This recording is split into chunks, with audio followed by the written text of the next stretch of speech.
검찰의 구속영장에서 눈에 띄는 부분이 있습니다. 바로 김 전 장관의 역할에 대한 규정인데요. 검찰은 이렇게 그러니까 주장을 한 것으로 알려지고 있습니다. 내란 중요 임무 종사자다. 중요 임무의 종사자로 규정을 한 거예요. 자, 이건 어떤 의미가 있는 걸까요?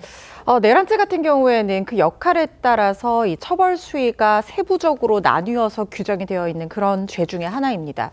내란 수괴죄라고 해서 이 우두머리 역할을 한 사람을 사형 또는 무기징역 이상에 처하도록 그렇게 규정을 하고 있고, 그 다음에 모의를 하거나 지휘를 하면서 중요한 역할을 한 사람을 사형 또는 무기 또 5년 이상의 징역 금고형 등에 처하게 되어 있고, 단순히 가담한 자에 대해서도 처벌하는 규정이 마련되어 있고, 그 가담 정도에 따라서 처벌 수위와 양형이 달라질 여지가 있습니다. 그런데 김용현 전 장관을 지금 우두머리가 아니라 이 중요한 임무에 종사한 지휘자 라인으로 봤다는 것은 김용현 전 장관 그 너머에는 사실상 윤석열 대통령밖에 없는 상황이거든요.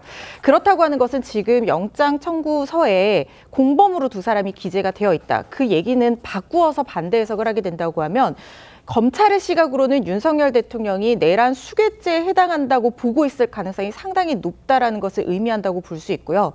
지금 오늘 아마 이 구속영장이 발부가 된다고 하면 이 내란 혐의에 대해서 어느 정도 소명이 됐다라고 재판부에서 보게 될 텐데, 그렇게 된다고 하면 수사의 칼끝은 결국에는 내란 수괴 역할을 했다고 검찰에서 보고 있는 윤석열 대통령에게로 향하게 될 가능성이 상당히 높아 보인다. 이렇게 전망을 할 수가 있을 것 같습니다. 예.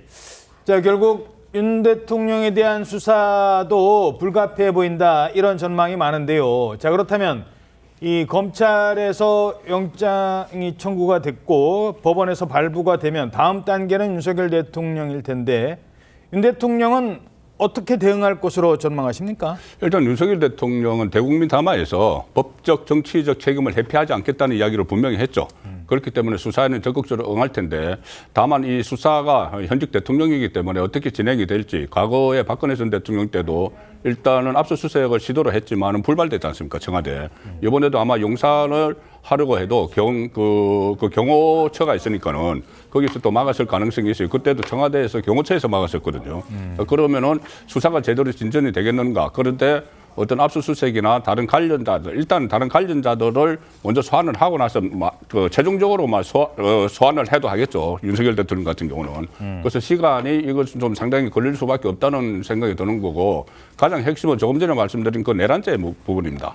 내란죄, 그러니까 윤석열 대통령은 이번에 비상계엄을 선포한 이유가 민주당이 이끄는 국회의 폭거에 대해서 경고성 차원이 있다고 했지 않습니까? 예. 경고성 차원이라고 했는데, 지금 수사기관에서는 경고성 차원이 아니고 실질적으로 어떤 목적성이 있었다. 그리고 실현 가능성도 컸다. 이렇게 해서 내란죄로 하기 때문에 어떤 법리 공방을 이제 벌이는데, 아마 지금 윤석열 대통령은 거의 증거 상태잖아요. 증거 상태에서 아마 많은 법적인 방어책을 지금 마련을 하고 있을 겁니다. 그러니까 지금 말씀하신 내용 중에 눈에 띄는 게, 만약에 구속영장이 오늘 발부가 되면 그 다음 수사 단계를 속도를 줄일 이유가 없으니까 바로 대통령실에 대한 압수수색 영장이 집행이 될 가능성도 있다. 아니, 그런데 오늘 이제 김용현 전 국방부 장관이 이제 영장이 발부가 되면은, 영장이 발부가 되면은 또 다른 사람들, 김용현 전 장관 그것만 가지고는 바로 윤석열 대통령이 올라가기는 좀 그렇고, 그다음에 뭐 사령관들도 있고 군인들 많이 있지 않습니까? 지금 내란 혐의를 받는. 그리고 사실 국무위원들도 있어요. 국무위원들도 그때 비상계엄령을 선포를 할 때 의결을 했던 국무위원들도 있기 때문에 바로 대통령에게 가기보다는 좀 다른 단계를 좀 거치지 않을까 싶습니다. 예. 뭐 수사 주체와 관련해서도 지금 혼선이 있기 때문에 누가 담당할지도, 누가 대통령실에 대한 압수수색 영장을 발부받기 위해서 먼저 나설지, 이것도 지금 아직 조금은 혼란스러운 대목이 있습니다. 그 부분은 잠시 뒤에 말씀드리도록 하고, 자, 윤 대통령의 대응 어떻게 전망하십니까?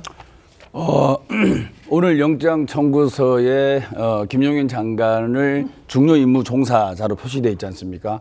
그러면 그 위에는 당연히 수괴가 있는 거고요. 수괴는 단 한 사람이죠. 윤석열 대통령이고요. 그런데 김용현 전 장관이 비상계엄 조치가 발동이 되고 2시간 있다가 해제가 됐잖아요, 국회에서. 그 이후로 몇 시간 이후에 언론과의 인터뷰를 보면요. 대통령의 생각이라는 단어를 몇 번이나 씁니다. 그 묘한 게 있는데요. 예. 대통령의 생각이 이랬다. 대통령의 생각이 이랬다. 그러면서 자기는 대통령을 모시는 사람으로서 그러면서 보는 사람에 따라서는 약간 대통령이 어쩔 수 없이 하라고 했으니까 나는 했다라고도 해석할 정도로 대통령의 생각이라는 워딩이 많이 나왔어요. 저도 수동적인 입장이었다. 그걸 보면서 벌써 발을 빼나? 뭐 이런 생각을 하긴 했는데요. 이거는 상당히 중요한 문제고 대통령이 현재로서는 수계의 가능성이 높은데 대통령도 언젠가는 수사를 하죠. 이 수사 결과에 따라서는 수계에 관련된 공모 혐의도 또 그 가능성이 있지 않을까 정도로 역할이 아주 중하다고 보고요. 강제 수사는 불가피합니다. 그런데 박근혜 대통령과 다른 경우는요. 박근혜 대통령의 혐의는 직권남용과 뇌물이었어요. 예, 정치자금 관련 뭐 뇌물 이런 거가 있거든요. 이 부분은 지금 내란죄에 해당되는 겁니다. 예. 헌법과 법률에 근거가 없는 비상계엄을 선포함으로 인해서 국민의 기본권을 침해하려고 했었고 그리고 실질적으로 국회와 선관위 등의 국가기관의 기능을 강압적으로 억제하고 계엄군을 통해서 그 기능을 침탈하려고 하는 거 아닙니까?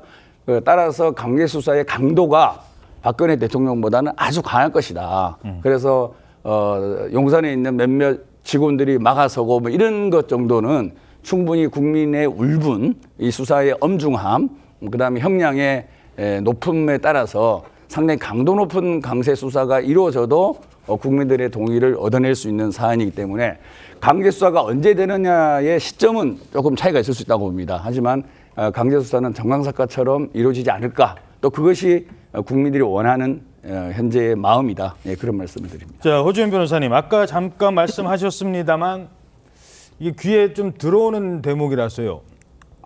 내란죄의 형량, 내란죄가 유죄로 확정이 되면 어떤 형량을 받는다고요?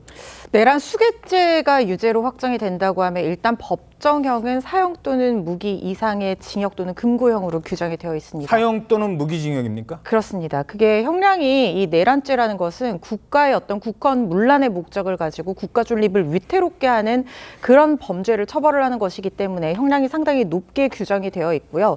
다만 이제 내란죄에 해당하느냐 여부에 대해서는 조금 논란의 여지는 있을 수 있습니다.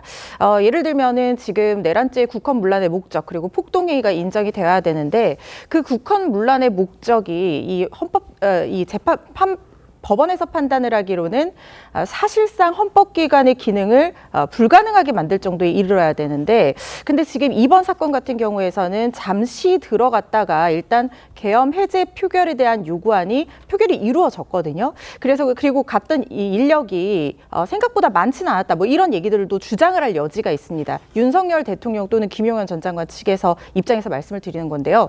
이런 것들을 주장을 하다 보면은 이게 실질적으로 국가기관의 기능을 사실상 정지한 불가능하게 이를 정도에 맞는가 설령 일시적으로라고 하더라도 기능이 실제로 정지되었는가 이 부분에 대해서는 좀 다툼의 여지가 있는 부분이어서 장차 이게 재판으로 넘어간다고 하면 이 부분에 대해서는 격렬한 이 법적 공방이 있을 수도 있다는 생각이 듭니다. 예.